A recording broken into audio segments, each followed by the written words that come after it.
Alright guys, this is a homework example from your 5.2 homework. Someone asked about this one, so I thought I would work it out here. The random variable x here in our probability distribution represents the number of girls in a family that has 3 children.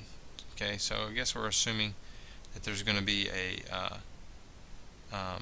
family of 3 kids eventually down the road. Alright, and it says here the probability of a child being a girl is 0.4. So instead of it being 50-50, we're going to make it uneven. So 0.4 is a girl, 0.5 is a boy.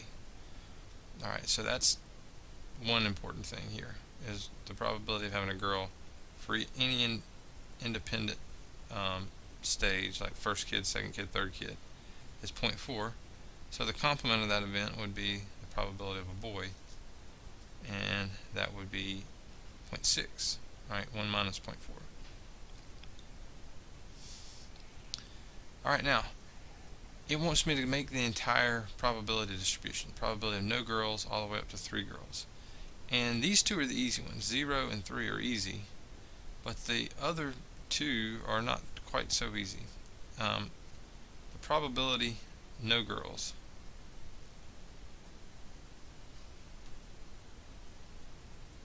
If you think about it, that means that you have a boy, and a boy. So that means the probability boy and boy and boy. Alright, remember, and means we're going to multiply. The probability of a boy is 0.6, so that's going to be 0.6 to the third power. Alright, 0.6, each boy has a probability of 0.6, so 0.6 times 0.6 times 0.6. Alright, and then 0.6 to the third power is equal to 0.216. So that's what goes in the box here. 0.216. Okay? And then for the probability of all girls, which is the other one that's easy to compute.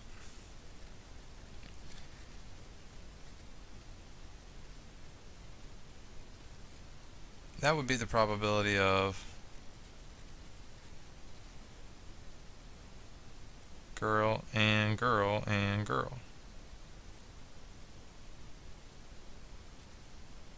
Alright, and that would be, instead of 0.6 to the third power, that's going to end up being 0.4 to the third power.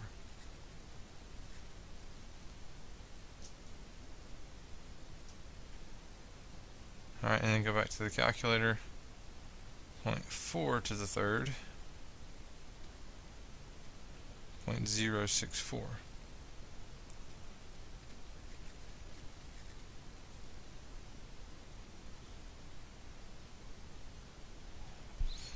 Alright, now the other two probabilities, they have cases to them.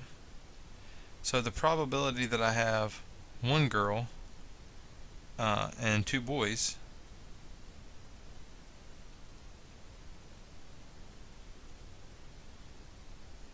what we have to understand here is it's an or. It's the probability of, if there's 1 girl, that could be the girl first and then a boy and a boy, or the probability the girl was second and the boys were first and third, or the girl could have been last.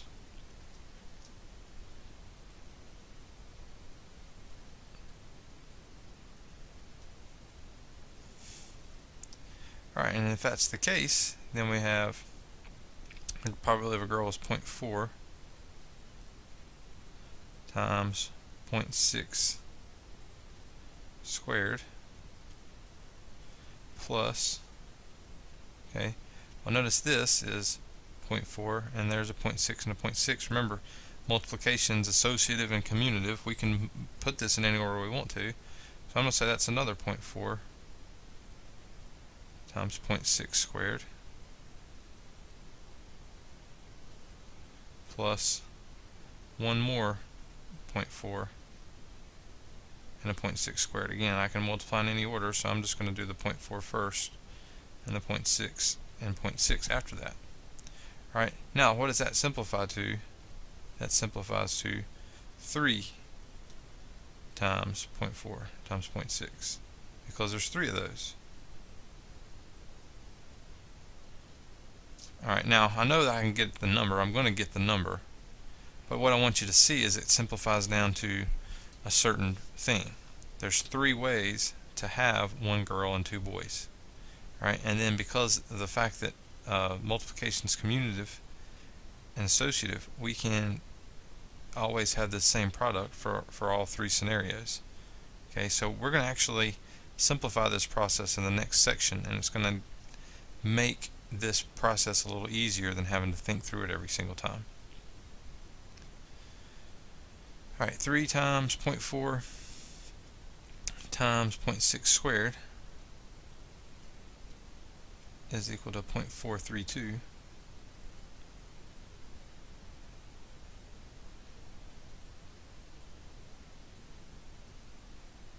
Okay, and then the last scenario would be the probability of 2 girls and 1 boy. Now I did this out of order. I hope you go back and see it, that I'm doing probability 0 girls, 3 girls, 1 and 2. Okay, so instead of going 0, 1, 2, 3, I did it out of order just because these are the 2 easy ones to compute. You don't have to consider cases. Alright, now 2 girls and 1 boy. Now if you just take this thing up here and just invert G with B and B with G, then you get this scenario. Alright, and then since now there's 2 girls, and that's 0.4, the 0.4 gets squared instead of the 0.6. So now we end up with 3 times 0.4 squared times 0.6. Alright, if I take this exact same thing I did last time and do 3 times 0.4 squared times 0.6, I get 0.288.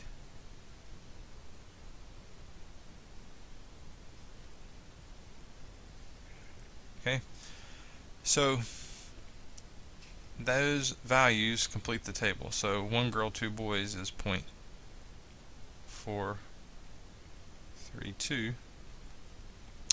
2 girls, 1 boy is 0.288. Right, and then all girls would be this lowest one, 0.064. Okay, and then to verify, I can show that those probabilities there. 0.288 is the last thing I did, so that's answer. 0.288 plus 0.432 plus 0.064 plus 0.216. Alright, those things add to 1, so that does complete the probability distribution. Okay, so again, this is what makes it tough for these right now, is that we have cases that we have to consider. Where does the girl occur, or where does, in this case, where does the boy occur?